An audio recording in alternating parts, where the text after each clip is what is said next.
મિત્રો, આજે આપણે ધોરણ 7 એકમ 9 પરિમિતિ અને ક્ષેત્રફળ તેમાં સ્વાધ્યાય 9.1ના દાખલા નંબર 4 થી 8નું સોલ્યુશન જોઈશું. બરાબર.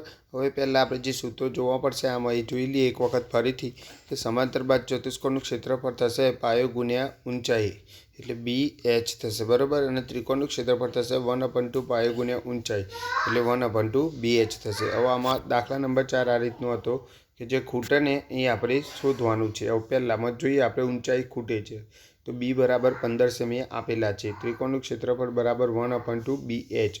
ત્રિકોણનું ક્ષેત્રફળ પણ આપી દીધું છે 87 ચોરસ સેમી એટલે 87 બરાબર 1/2 B એટલે 15 અને H આપણે શોધવાના છે. બરાબર. હવે શું થશે તો H બરાબર 87 ગુણ્યા 2 થશે. આ બે ભાગાકારમાં ગુણાકારમાં આવી જશે, નીચે આવી જશે 15. બરાબર. એટલે 87 ગુણ્યા 2 કરવાના છે તમારે. 87 ગુણ્યા 2 કરશો એટલે જવાબ મળશે 174 ભાગ્યા 15. હવે 174નો 15 વડે ભાગાકાર કરો બધા તો તમને જવાબ મળશે 11.6 સેમી. બરાબર. આગળ જોઈએ આપણે તો અહીંયા ખૂટતી માહિતીની ઊંચાઈ 11.6 સેમી થાય છે. બરાબર. બી જોઈએ. બીમાં આધાર ખૂટે છે એટલે કે બી ખૂટે છે તો H બરાબર 31.4 સેમી આપેલા છે અને ત્રિકોણનું ક્ષેત્રફળ આપેલું છે. તો અહીંયા લખીએ આપણે ત્રિકોણનું ક્ષેત્રફળ બરાબર 1/2 BH. આમાં ત્રિકોણના ક્ષેત્રફળનો જવાબ લખીશું 1256 ચોરસ સેમી બરાબર. બી આપણે શોધવાના છે ને H લખીશું 31.4. બરાબર. હવે શું થશે તો બી બરાબર 1256 ગુણ્યા 2 છેદમાં 31.4 થશે. બરાબર. જે ગુણાકારમાં હોય એ ભાગાકારમાં જશે, ભાગાકારમાં હોય ગુણાકારમાં જશે. બરાબર. 1256 ગુણ્યા 2 ગુણ્યા 10 થશે. કેમ? કારણ કે 314નો પોઈન્ટ દૂર કર્યો એટલે પોઈન્ટ દૂર કરીએ એટલે એ 10 છેદમાં હોય તો ઉપર જાય.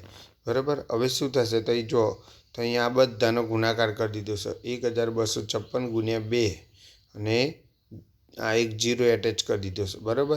અને છેદમાં છે 314. હવે તમે 314 વડે આને ભાગાકાર કરો. બરાબર. મને ખબર છે ઘડીએ ના આવડે 314 પણ એ તો બનાવીને ભાગાકાર કરી દેવાનો. ચલો તો જવાબ મળશે 80 મિલીમીટર. બરાબર. આગળ જોઈએ આપણે તો ખૂટતી માહિતીનો આધાર 80 મિલીમીટર છે. બરાબર. હવે શું થશે તો આપણે અહીંયા ઊંચાઈ શોધવાની છે એટલે બી બરાબર આપણે લખીશું 22 સેમી. બરાબર. ત્રિકોણનું ક્ષેત્રફળનો જવાબ મળશે 1/2 BH. બરાબર. ત્રિકોણનું ક્ષેત્રફળ આપી દીધું છે 170.5 ચોરસ સેમી બરાબર. કેટલા થશે 1/2 B એટલે 22 અને H એટલે શોધવાના છે આપણે. હવે શું કરીએ આપણે H બરાબર શું થશે તે 170.5 ગુણ્યા 2 છેદમાં 22 થશે. 11 દુ 22 થાય એટલે 2 ઉડાડી દઈએ. બરાબર. એટલે આપણો વધશે 1705 અને છેદમાં 10 ગુણ્યા 11 પોઈન્ટ પછી એક અંક છે એટલે છેદમાં 10 લખવું પડે.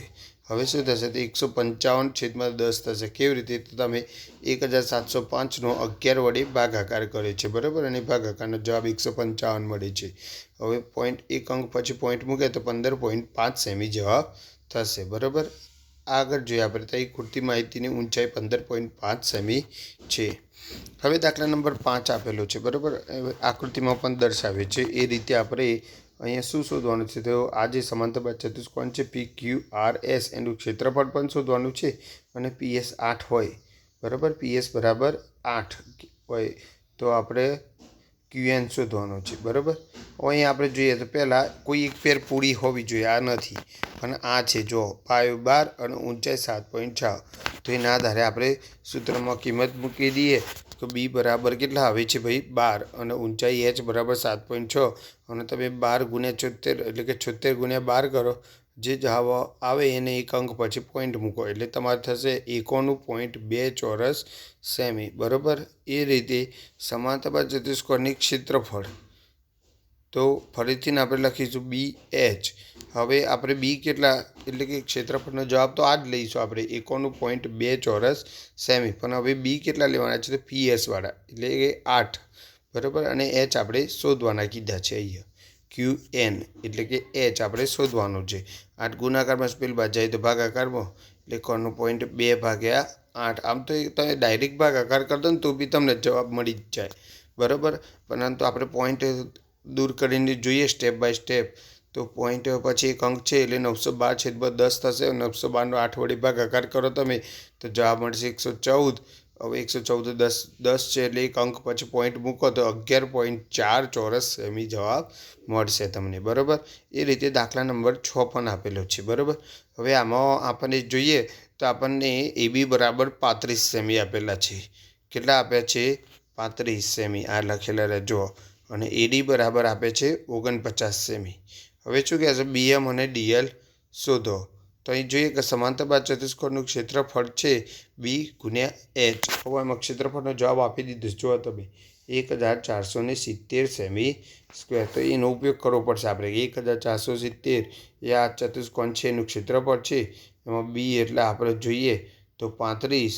આપણે પહેલાં આની ગણતરી કરીએ છીએ, બરાબર. B એટલે 35 અને H આપણે શોધવાનો છે, બરાબર. હવે 35 ગુણાકારમાં જ પેલી બાદ જાય તો શું કરવાનું? ભાગાકારમાં. હવે 1470 ભાગ્યા 35 કરો બધા. કેટલો જવાબ મળે છે?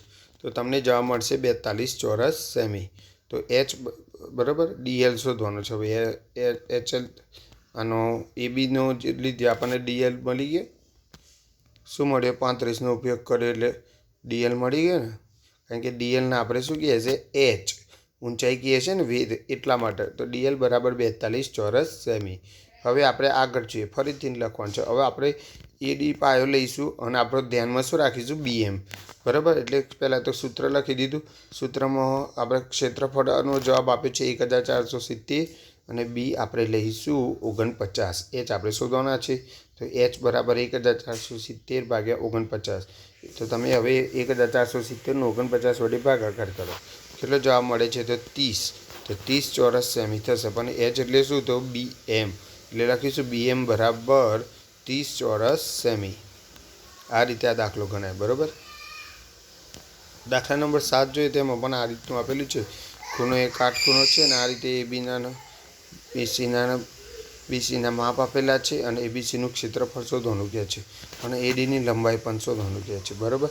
તો અહીં પહેલાં આપણે જોઈએ કે કાટકોણ ત્રિકોણ છે એટલે B બરાબર કેટલા? B બરાબર 5 લઈએ તો આ જે છે ઊંચાઈ એ આ થઈ જાય. ખબર પડી તમને? આ પાયો હોય તો આ શું થઈ જાય? ઊંચાઈ થશે. એટલે H બરાબર 12 સેમી થશે. તો ત્રિકોણનું ક્ષેત્રફળ થશે 1/2 BH. તો અહીં જોઈએ આપણે 2 છક 12 થશે એટલે 2 આપણે ઉડી જાય એટલે 5 છક 30 બરાબર 30 ચોરસ સેમી થાય. હવે આનો ઉપયોગ આપણે AD શોધવા માટે કરીશું. પહેલાં આપણે સૂત્ર લખી દઈએ. ત્રિકોણનું ક્ષેત્રફળ બરાબર 1/2 BH અને ક્ષેત્રફળમાં શું લખવાનું છે આપણે? 30. એટલે 30 બરાબર 1/2 B એટલે કેટલા લખવાના છે આપણે?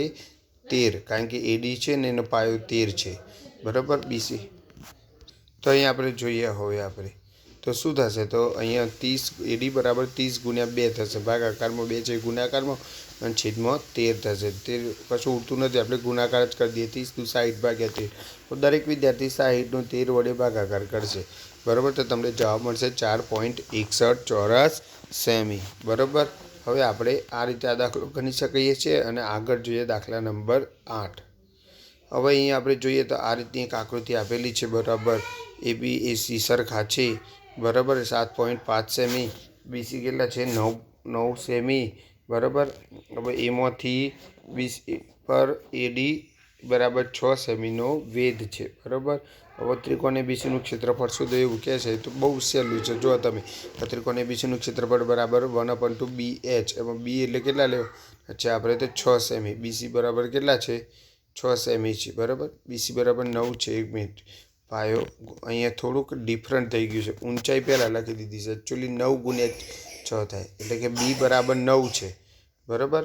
અને H બરાબર કેટલા છે? 6. એટલે મારું ઊંધું થઈ ગયું છે. પહેલાં 9 લખવા પડે ને પછી 6 લખવા પડે, બરાબર. તમે એ રીતે લખજો. ચલો 2 તાલી 6, 2 ઉડી જાય અને 9 તાલી 27 ચોરસ સેમી થશે. આગળ જોઈએ કે છે સીમાંથી AB પરની ઊંચાઈ શોધો. સીમાંથી AB પરની ઊંચાઈ, જેને આપણે ઊંચાઈ H બરાબર શોધવાનું કીધું. ત્રિકોણનું ક્ષેત્રફળ બરાબર 1/2 BH. ત્રિકોણનું ક્ષેત્રફળનો જવાબ મળી ગયો આપણને 27, બરાબર. પાયો કેટલો છે? તો 7.5 એટલે 1/2 ગુણ્યા 7.5 ગુણ્યા વેધની નામ છે CE, બરાબર. હવે શું થશે? તો C બરાબર 27 ગુણ્યા 2 છેદમાં, બરાબર, 7.5. પોઈન્ટ દૂર કરીએ આપણે. પોઈન્ટ દૂર કરીએ તો એ 27 × 2 = 54 થશે. બરાબર. અહીં પોઈન્ટ પછી એક અંક છે એટલે ઉપર 10 અને નીચે 75 થશે. અહીં જોઈએ આપણે કે 5 દુ 10 થશે અને અહીંયા 15 5 75 5 5 આપણે દૂર કરી શકીએ છીએ. બરાબર. 5 દુ 10 અને 15 5 75. હવે શું થશે તો 54 ગુણ્યા 2 કરવાના એટલે 54 દુ 108 અને છેદમાં 15 વધ્યા. હવે 108ના 15 વડે ભાગાકાર કરો બધા તો તમને જવાબ મળશે 4 ચોરસ સેમી. ઓકે. તો અમારી ચેનલને સબસ્ક્રાઈબ કરી, વિડીયો લાઈક કરી અમને સપોર્ટ જરૂર કરજો. ઓકે. Good bye.